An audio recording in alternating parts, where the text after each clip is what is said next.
Hi friends, உலகம் பூரா வந்து இப்போ மைக்ரோசாஃப்ட்டில் ஒரு அவுட்டேஜ் நடந்திருக்கு. அது நம்ம எல்லாத்துக்குமே தெரியும். ஆனால் இது வந்து மைக்ரோசாஃப்ட்டோட இஷ்யூ கிடையாது. மைக்ரோசாஃப்ட் வந்து ஒரு க்ரௌட் ஸ்ட்ரைக் அப்படிங்கிற ஒரு பெரிய ஒரு செக்யூரிட்டி கம்பெனி கூட வந்து டைப் வச்சிருந்தாங்க. அவங்களுடைய அந்த ஓஎஸை வந்து ப்ரொடெக்ட் பண்ணுறதுக்காக. ஸோ அவங்க கொடுத்த ஒரு தப்பான அப்டேட்ல இருந்து தான் வந்து இந்த பிரச்சனை வந்ததே தவிர இது வந்து மைக்ரோசாஃப்ட்டோட இஷ்யூ கிடையாது. ஆனால் எனக்கு அப்டேட் கொடுக்கறதுக்கு முன்னாடி வந்து சாதாரணமாக ஒரு அப்டேட் பண்ணும்போதே வந்து நிறைய தடவை டெஸ்ட் பண்ணுவாங்க, செக் பண்ணி பார்ப்பாங்க.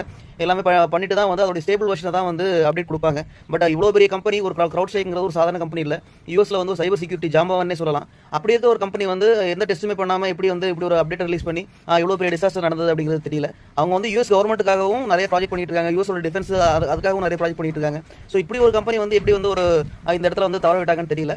ஏன்னா ஒரு சின்ன கம்பெனியில் கூட வந்து business continuity plan, disaster recovery, இதுக்கெல்லாம் வந்து நிறைய பிளான்ஸ் வச்சிருப்பாங்க. ஸோ இப்போ ஒரு மிகப்பெரிய ஜாம்பவானான க்ரௌட் ஸ்ட்ரைக்லையோ இல்லை மைக்ரோசாஃப்ட்லையோ ஏன் இது வந்து சரியாக ஒர்க் ஆகலையா, இல்லை வந்து அதை அவங்க சரியாக ஃபாலோ பண்ணலையா அப்படிங்கிறது நமக்கு தெரிய வரல. இனி அடுத்தடுத்த அப்டேட்ஸ் வரும்போது தான் அது என்ன வந்து ரீசன் அப்படிங்கிறது தெரிய வரும்.